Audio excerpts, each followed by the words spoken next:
Hi, everybody. This is Silvio Canto in Dallas, Texas on Monday, January the 15th. Welcome to our video commentary.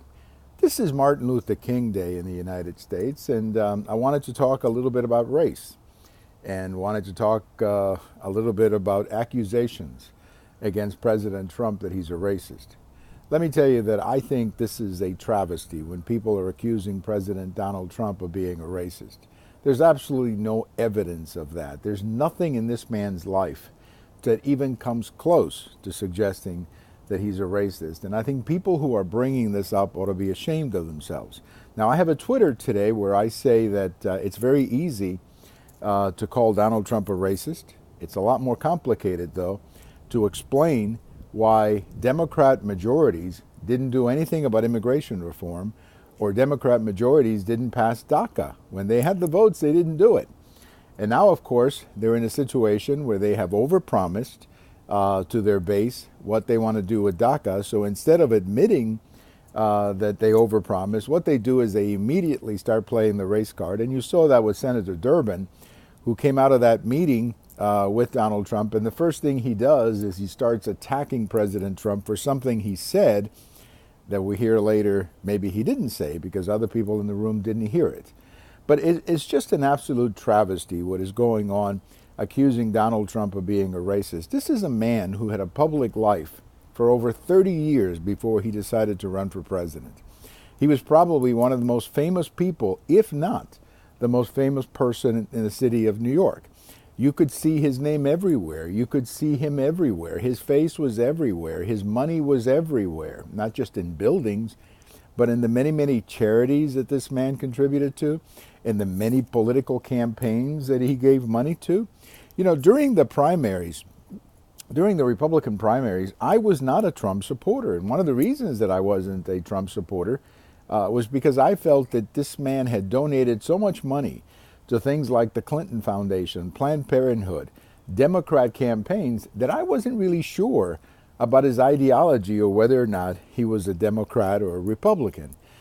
He was not my choice for president, as everybody knows. Now, I voted for him because I felt at the end of the day, the choice between Hillary Clinton and Donald Trump was pretty easy. I voted for President Trump on the assumption that he would put together a better governing team, and he has. I'm very happy with his first year in office. I'm very happy with what he's done. I'm happy with his foreign policy. I'm very happy with the tax reform.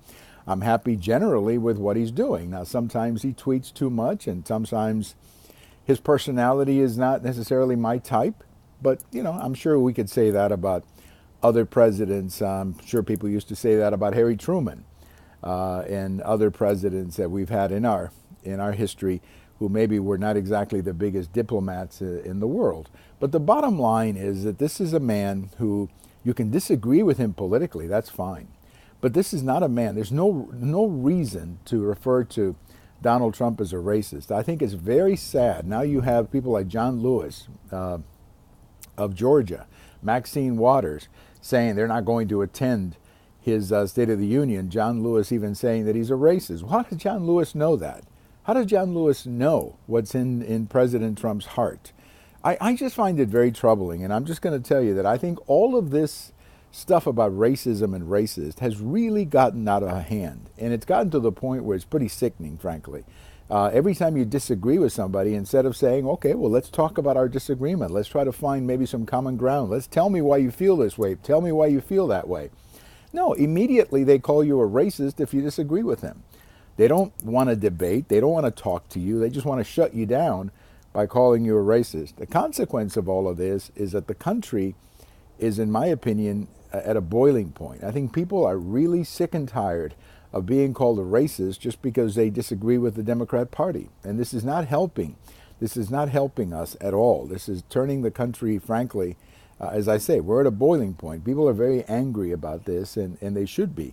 They should be, because calling people a racist is just a very convenient way of saying, I don't really want to talk to you about the issues that bother you. I'm just going to call you a racist because I have nothing better to say. So I hope we get over this. And maybe this being Martin Luther King's birthday, maybe we can start today and stop calling people racist, and let's talk about our differences rather than automatically call you a racist when they disagree with you. Have a great day, everybody. We have all of these commentaries over at YouTube, at my blog, as well as Twitter. Have a great day, and again, happy Martin Luther King Day to all of you. Bye-bye.